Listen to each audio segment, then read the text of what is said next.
नमस्कार, क्या हाल चाल, सब बढ़िया ना। उम्मीद है आप सभी स्टूडेंट बहुत अच्छे होंगे, स्वस्थ होंगे, एनर्जेटिक होंगे, मोटिवेट होंगे और आप सभी स्टूडेंट्स अपनी स्टडी को बहुत अच्छे से कर रहे होंगे। तो इसी के साथ साथ आज मैं इस वीडियो में लेकर आया हूं class 10 chapter trigonometry quick revision. सिर्फ 10 मिनट्स में आज मैं आपको इस वीडियो में ट्रिग्नोमेट्री बहुत अच्छे से समझा दूंगा। किस अप्रोच से आपको ट्रिग्नोमेट्री चैप्टर को पढ़ना है, किस अप्रोच से आपको ट्रिग्नोमेट्री को सीखना है और ऐसे कौन कौन से मंत्र हैं, ऐसे कौन कौन से बेस्ट स्ट्रेटेजीज हैं जिनको फॉलो करके आप ट्रिग्नोमेट्री के क्वेश्चंस को बहुत इजीली सॉल्व कर लेंगे। बहुत यूजफुल वीडियो आप सभी स्टूडेंट्स के लिए। ये वीडियो देखने के बाद आपको ट्रिग्नोमेट्री की बेस्ट अप्रोच पता लग जाएगी फॉर द क्लास 10 कि आपको किस प्रकार से ट्रिग्नोमेट्री चैप्टर को स्टार्ट करना है, किस प्रकार से फुल मार्क्स स्कोर करने हैं और किस प्रकार से क्वेश्चंस को बहुत अच्छे से स्टेप बाय सीखना है। तो बिना किसी देरी के इस महत्वपूर्ण वीडियो को शुरू करते हैं। जैसे कि आप हमारे टाइटल से समझ गए हैं कि ट्रिग्नोमेट्रिक चैप्टर क्विक रिवीजन सिर्फ और सिर्फ मैं आपका 10 मिनट्स लूंगा इस वीडियो में, आप बहुत अच्छे से सीखेंगे। तो सबसे पहले स्टूडेंट से मेरा मानना है कि किसी भी चैप्टर को सीखने से पहले आपको उस चैप्टर की अप्रोच पता होनी चाहिए कि वो चैप्टर हमसे बेटा मांग क्या कर रहा है, वो हमसे क्या कहना चाहता है। तो ट्रिग्नोमेट्री को बेसिकली 3 पार्ट्स में डिवाइड किया गया है। सबसे पहले स्टूडेंट्स पहला पार्ट है trigonometric ratios for some specific angles, कि जो ट्रिग्नोमेट्रिक रेशियोज हैं sin cos tan और cosec sec और cot, ये आपके 6 ट्रिग्नोमेट्रिक रेशियोज हैं, उनको सम स्पेसिफिक एंगल्स में किस प्रकार से रखा गया है, इसका सबसे पहला तो ये पार्ट है।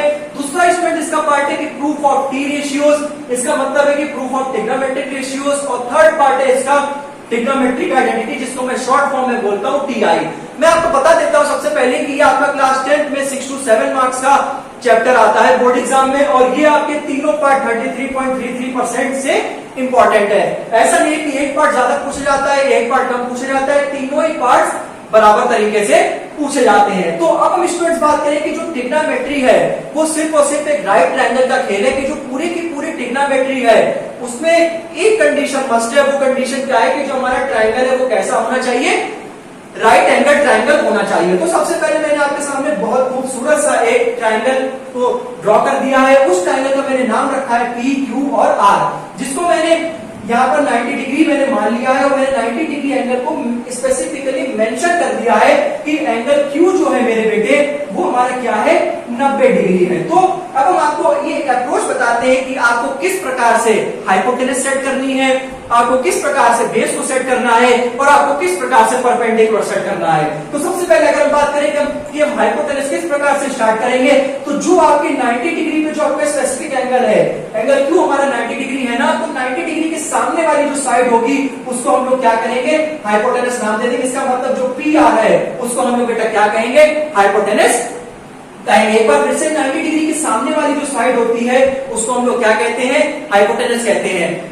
बहुत सारे स्टूडेंट्स को ये कंफ्यूज रहता है कि हमेशा से ये जो लाइन रहती है पी क्यू, इसको हम लोग परपेंडिकुलर बोलते हैं और ये जो क्यू आर है इसको हम लोग हमेशा बेस बोलते हैं। ऐसा मेरे बेटे नहीं होता है, एंगल के हिसाब से बेस सेट होता है, एंगल के हिसाब से बेस सेट होता है। फॉर एग्जाम्पल अगर मैंने एंगल P को मैंने बेस माना है, मैं इसको कलर करके आपको बहुत अच्छे से बता देता हूं। मैंने इस P क्यू स्टूडेंट मार्क कर दिया है, तो अब आपको बेस और परपेंडिकुलर किस हिसाब से सेट करना है वो मैं आपको बहुत अच्छे से बताता हूं। कि ये जो P है इसको मैंने एंगल माना है, इसको मैं लिख भी देता हूं कि इसको मैंने एंगल कंसीडर करके मान लिया, थीटा मान लिया इसको मैंने, ठीक। तो ये थीटा किससे अटैच है आपको वो देखना है कि जो थीटा है ये किससे अटैच है। ये इस वाली साइड से भी अटैच है पी आर से भी, और एक इस साइड से अटैच है और एक पी क्यू की साइड से भी अटैच है। आई रिपीट माई स्टेटमेंट कि भाई जो थीटा है ये किस किस साइड से अटैच है, एक पी आर से अटैच है और एक पी क्यू से अटैच है।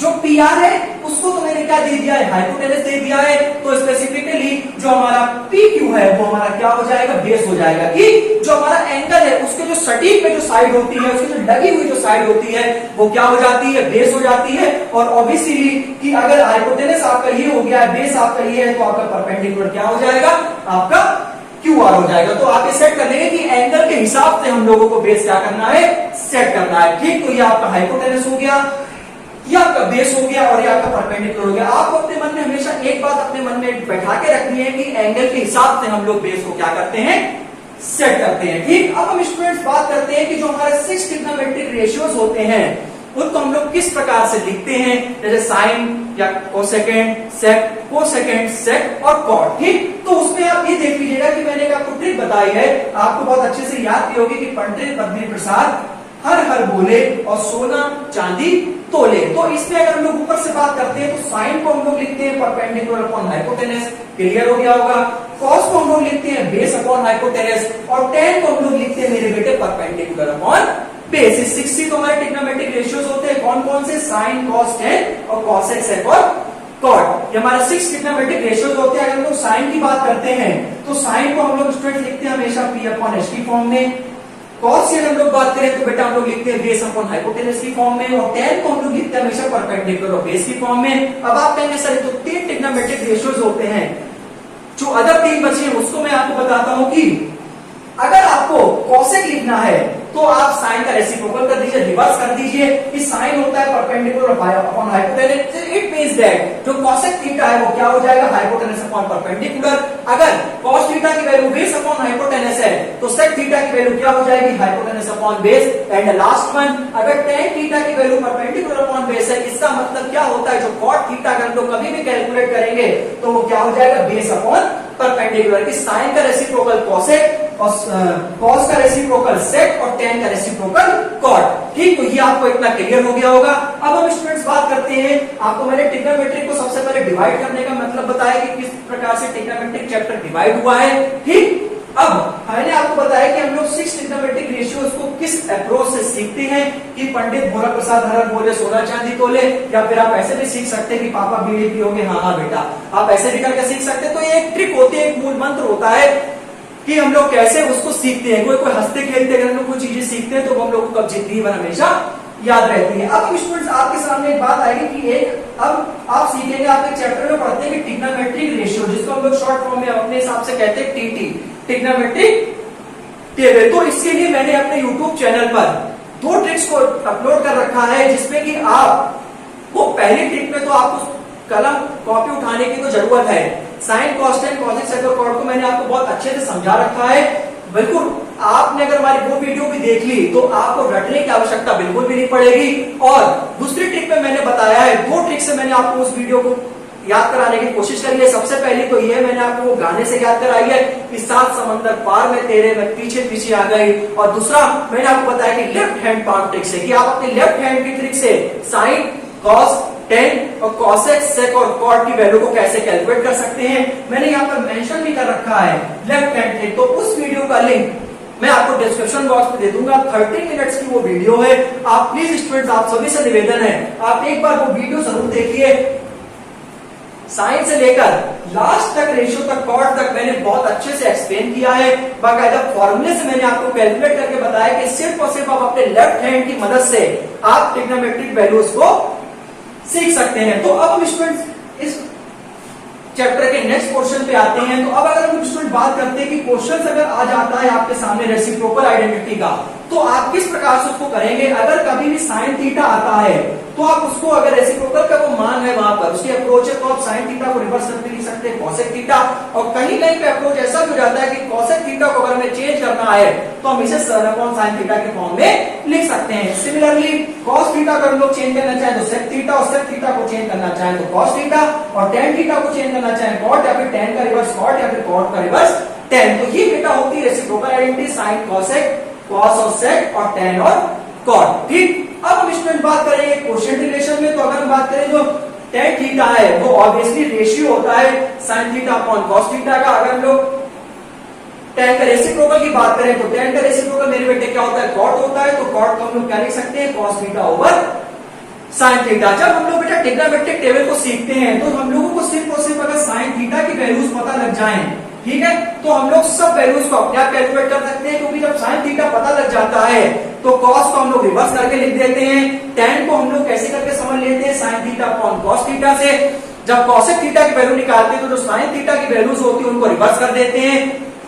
जब सेक थीटा की वैल्यू निकालते हैं तो जो कॉस थीटा की वैल्यू होती है उनको रिवर्स कर देते हैं। और जब हम लोग टेन थीटा की वैल्यू को, हम लोग कॉस थीटा की वैल्यूज को कैलकुलेट करते हैं तो जो हम लोगों ने टेन थीटा की वैल्यूज को कैलकुलेट करी है उनको हम लोग कोण का रिवर्स कर देते हैं। तो हमारी ये खूबसूरत सी ट्रिग्नोमेट्रिक टेबल अरेंज हो जाती है, जिसको हम लोग बोलते हैं trigonometric table for some specific angles. आपके 90 डिग्री तक होते हैं और वो कहां से मेरे बेटे स्टार्ट होते हैं, 0 डिग्री से लेकर 90 डिग्री तक। और ये वीडियो सिर्फ और सिर्फ क्लास 10th स्टूडेंट्स के लिए है, इसका और क्लास से कोई सा भी रिलेशन नहीं है, क्योंकि क्लास 11th और 12th दूसरी अप्रोच होती है। तो मैंने सिर्फ और सिर्फ ये वीडियो क्लास 10th स्टूडेंट्स के लिए बनाई है कि किस प्रकार से आपको अपने रोड मैप को लेकर चलना है, कि अगर आप इन टिप्स और ट्रिक्स को फॉलो करेंगे तो आप ट्रिग्नोमेट्री को बहुत अच्छे से सीखेंगे। सबसे पहले आप अपने चैप्टर को डिवाइड कर लीजिए, उसके बाद आप ये पहचानना सीखिए कि बेस, परपेंडिकुलर और हाइपोटेनस क्या होता है, साइन थीटा को कैसे लिखते हैं, कॉस को, टेन को, कोसेक को, सेक को और कॉट को, ठीक, इनको आप कैसे लिखते हैं।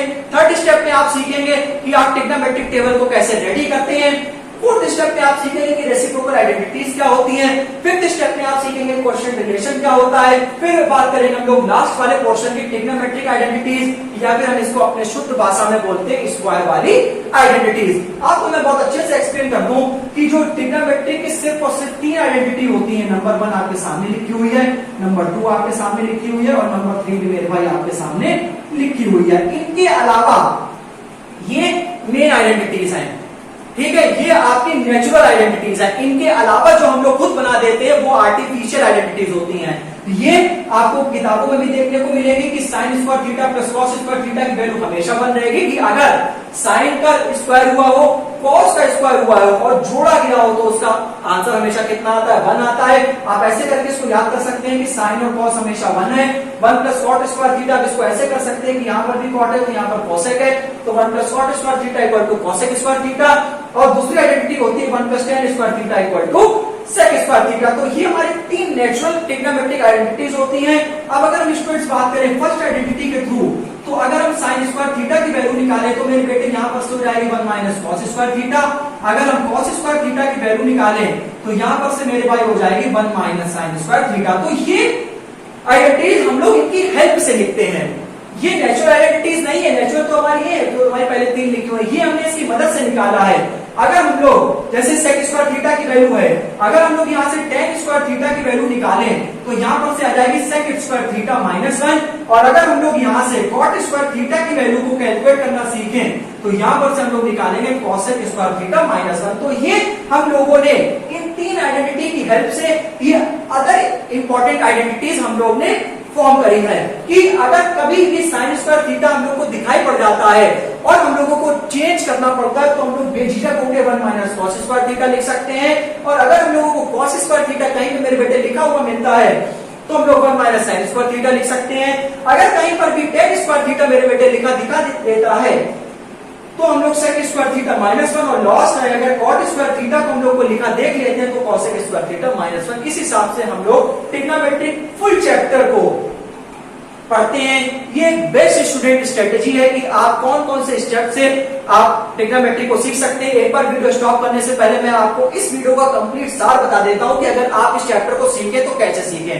आप सबसे पहले स्टूडेंट्स राइट ट्रायंगल का फॉर्मेशन करें, उसमें आप बेस, परपेंडिकुलर और हाइपोटेनस को आप बहुत अच्छे से सीख लें। और हाँ, एक बात मैंने स्टूडेंट्स नहीं बताई कि बेस को हम लोग स्टूडेंट्स एक और नाम से जानते हैं।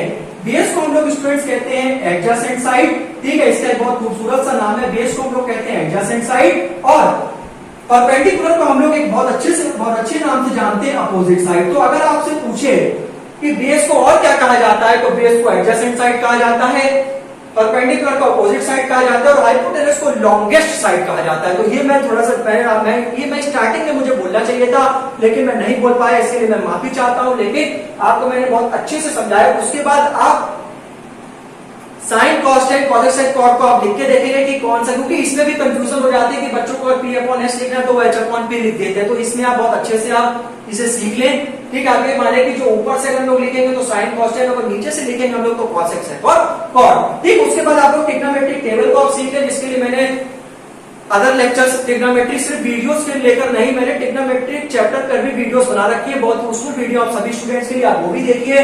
उसके बाद आप रेसिप्रोकल आइडेंटिटी के थ्रू आप ये भी सीख लीजिए, क्वोशिएंट रिलेशन क्या होता है ये भी। और इसके बाद ट्रिग्नोमेट्रिक जो 3 नेचुरल आइडेंटिटीज होती हैं आपको उनका फॉर्मेशन किस प्रकार से करना है आप वो इसमें सीख सकते हैं। और ये हमारी अदर यूजफुल आइडेंटिटीज हैं और इनको भी आप अच्छे से सीख सकते हैं। और स्टूडेंट्स अगर मैं थोड़ा सा और एडवांस बोलूं तो क्लास 10th मैथ्स में स्टूडेंट्स बहुत ज्यादा नहीं है। आप अगर 50-60 क्वेश्चन 70 क्वेश्चन तक आप तैयार कर लें तो बस वही रिपीटेशन होता रहता है, क्योंकि जो क्लास 10 मैथ्स का जो पेपर बनने का जो पैटर्न है वो तो स्टूडेंट्स उसके हिसाब से वो क्वेश्चन को सेटअप करेंगे। तो अगर आप थोड़ा सा भी मेहनत कर ले, बहुत ज्यादा स्टूडेंट्स ने, अगर आप थोड़े से भी सीरियस हैं तो आप 90 प्लस मार्क्स मैथ में बहुत अच्छे से स्कोर कर सकते हैं, क्योंकि रिपीटेड क्वेश्चन ज्यादातर देखने को मिलते हैं, सेम अप्रोच के क्वेश्चन आ जाते हैं। कुछ क्वेश्चन ऐसे होते हैं जो हर साल स्टूडेंट पूछे जाते हैं, अगर वो ना पूछे जाए तो पेपर बनने का कोई मतलब नहीं बनता। और स्टूडेंट अगर आपको मैथ सीखनी है, अगर आपको ट्रिग्नोमेट्री सीखनी है, तो कोई भी मोटिवेशन, कोई भी स्टूडेंट्स मूल मंत्र मैथ्स के लिए नहीं होता है। मैथ्स स्टूडेंट प्रैक्टिस नहीं मांगती है, मैथ्स स्टूडेंट मांगती है, मैं आपको लिख के बता देता हूं, मैथ्स स्टूडेंट मांगती है ऑनेस्ट प्रैक्टिस, कि प्रैक्टिस को आप कर लेते हैं, लेकिन आप या तो एक दिन कर लेंगे, फिर आप 2 दिन बाद 3 दिन बाद आप प्रैक्टिस करेंगे मैथ्स की, लेकिन मैथ्स ऑनेस्ट प्रैक्टिस मांगती है। अगर आप अपने पढ़ाई के थ्रू ईमानदार हैं तो आप स्टूडेंट हमेशा अपनी लाइफ में अच्छा स्कोर करेंगे। ऑनेस्ट प्रैक्टिस मैथ्स में मांगती है स्टूडेंट। और अगर आपको स्टूडेंट ये लगता है कि हमसे क्वेश्चंस नहीं लगते हैं, तो सबसे पहले आप उस चैप्टर की अप्रोच को समझिए, आप उस चैप्टर को बेसिक से उठाइए, तब आप एडवांस पे जाइए। आप पहले ही एडवांस पे चले जाते हैं तभी दिक्कत हो जाती है। आप सबसे पहले सीखिए कि ट्रिग्नोमेट्रिक रेशियोज को कैसे लिखते हैं, रेसिप्रोकल आइडेंटिटीज क्या होती हैं, मेन आइडेंटिटीज क्या होती हैं, और इनके अलावा कौन कौन सी आइडेंटिटीज हम लोग लिख सकते हैं। क्वेश्चन को सोचना सीखिए कि सिर्फ ऐसे नहीं आप सॉल्व करना चले जाएं। अगर आप tan थीटा की वैल्यू निकाली तो आप ये नहीं कि सोचिए सबसे पहले इसका रेशियो क्या होगा, साइन अपॉन कॉस। तो कम से कम अगर आपकी सोचने की क्षमता बढ़ती है तो आप मैथ्स काफी हद तक बहुत अच्छे से सीख सकते हैं। और एक मूल मंत्र मैं आपको जरूर बता देता हूँ, ऑनेस्ट प्रैक्टिस से आप मैथ्स को बहुत अच्छे से सीख सकते हैं। तो इसी प्रकार से मैं अमरीश शर्मा आपसे स्टूडेंट्स विदा लेता हूं। इस प्रकार से मिलते हैं नेक्स्ट वीडियो में। उम्मीद है आप सभी स्टूडेंट्स को वीडियो हमारी बहुत अच्छी लगी होगी। आप अगर चाहें तो एक बार इसका स्क्रीनशॉट लेके अपने मोबाइल में आप सेव कर सकते हैं, कि जब भी आप चैप्टर को स्टार्ट करें आपके सामने कंप्लीट पीडीएफ होनी चाहिए कि आप इसको कैसे स्टार्ट कर सकते हैं। तो मिलते हैं नेक्स्ट वीडियो में। अगर वीडियो अच्छी लगी हो तो प्लीज स्टूडेंट कमेंट करके जरूर बताएं, और मेरे अदर वीडियोस भी देखें जो मैंने ट्रिग्नोमेट्रिक 0 को हीरो बना रखी है। तो मिलते हैं नेक्स्ट वीडियो में। नमस्ते, thank you so much, God bless all, I love my India, जय जय।